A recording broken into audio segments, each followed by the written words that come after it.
রাসূল সাল্লাল্লাহু আলাইহি ওয়াসাল্লাম বলেন, আমার উম্মতের এক শ্রেণীর মানুষ হবে, মাহুম সিয়াতুন, তাদের হাতে থাকবে লাঠি, কাজনাবিল বাকারে, গাভীর লেজের মতো। আমার উম্মতের এক শ্রেণীর মানুষ হবে, তাদের হাতে থাকবে লাঠি গাভীর লেজের মতো। গাভীর লেজের মতো মানে একদিক মোটা একদিক চিকন। গাভীর লেজের মতো মানে একদিক মোটা একদিক চিকন। আমার উম্মতের এক শ্রেণীর মানুষ হবে, তাদের হাতে থাকবে লাঠি গাভীর লেজের মতো। এজরে মুনাবিহা, তারা তা দিয়ে মানুষকে মারবে। এই ছেলে, তুমি ঢাকা বিশ্ববিদ্যালয়ে ভর্তি হয়েছো, তোমাকে দেখছি তুমি লাঠি নিয়ে ছুটে যাচ্ছ, তোমার আগে আগে কিছু লোক পালিয়ে চলে যাচ্ছে, তোমার হাতে লাঠি কাপুরুষ। তুমি এখানে কি বিদ্যা শিক্ষা অর্জন করতে এসেছো? তুমি চোর, তুমি ডাকাত, তুমি শয়তান। তোমার ভিতরে কে বিদ্যা রয়েছে? তোমাকে যদি আমি মূর্খ প্রমাণ করতে না পারি, আমি জাতির সামনে বক্তব্য দেব না। তোমার হাতের কাল লাঠি, তুমি বলো। তুমি এসেছো চাঁপাইনবাবগঞ্জ থেকে পড়াশোনার জন্য, তোমার হাতে কেন লাঠি? কি দেখাতে চেয়েছো তুমি? বলো কি তুমি, তোমার হাতে কেন লাঠি? তুমি মানুষকে মারো দিন রাত, তোমাকে দেখতে পাচ্ছি পেপার পত্রিকায়। শোনো, মুহাম্মদ সাল্লাল্লাহু আলাইহি ওয়াসাল্লাম বলেছেন তুমি জাহান্নামী মুসলিম। মুসলিম মানে আম গাছে জাম ধরতে পারে, ধরে না। অমাবস্যার রাতে চাঁদ উঠতে পারে, উঠে না।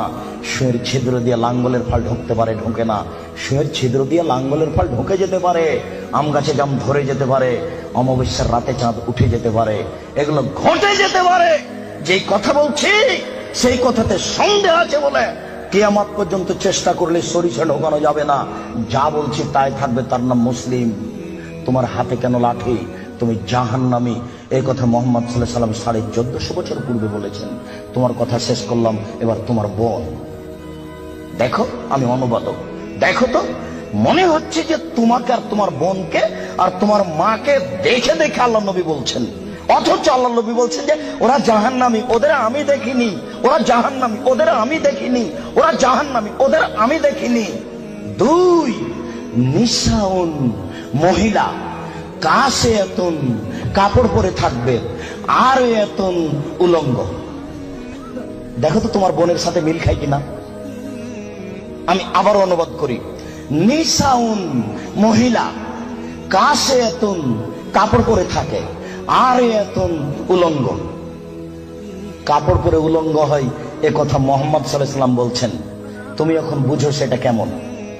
তুমি দেখতে পাও না, একটু আগে সূচনাতে বললাম, তোমার বোনের গেঞ্জি জাতীয় পায়জামাটা তুমি দেখো না, তোমার বাপ দেখে না। বাপ বেটা কি লজ্জা বেঁচে খেয়েছ? তোমার বোন কি লজ্জা বেঁচে খেয়েছে? শোনো, তাহাজ্জুদের নাম ঈমান নয়। শোনো, হজের নাম ঈমান নয়, লজ্জার নাম ঈমান। আল্লাহ রাসূল বলছেন, আল হায়া মিনাল ঈমান ওয়াল ঈমান ফিল জান্নাহ। লজ্জাই হচ্ছে ঈমান, ঈমানই হচ্ছে জান্নাত। লজ্জাই হচ্ছে ঈমান, ঈমানই হচ্ছে জান্নাত। লজ্জাই হচ্ছে ঈমান, ঈমানই হচ্ছে জান্নাত। লজ্জা নেই যার, ঈমান নেই তার। লজ্জা নেই যার, ঈমান নেই তার। ঈমান নেই যার, জান্নাত নেই তার। ঈমান নেই যার, জান্নাত নেই তার। ঈমান নেই যার, জান্নাত নেই তার। লজ্জা নেই যার, ঈমান নেই তার। আমি অনুবাদক। 1450 বছর পূর্বে মুহাম্মদ সাল্লাল্লাহু আলাইহি ওয়াসাল্লাম কথা বলেছেন।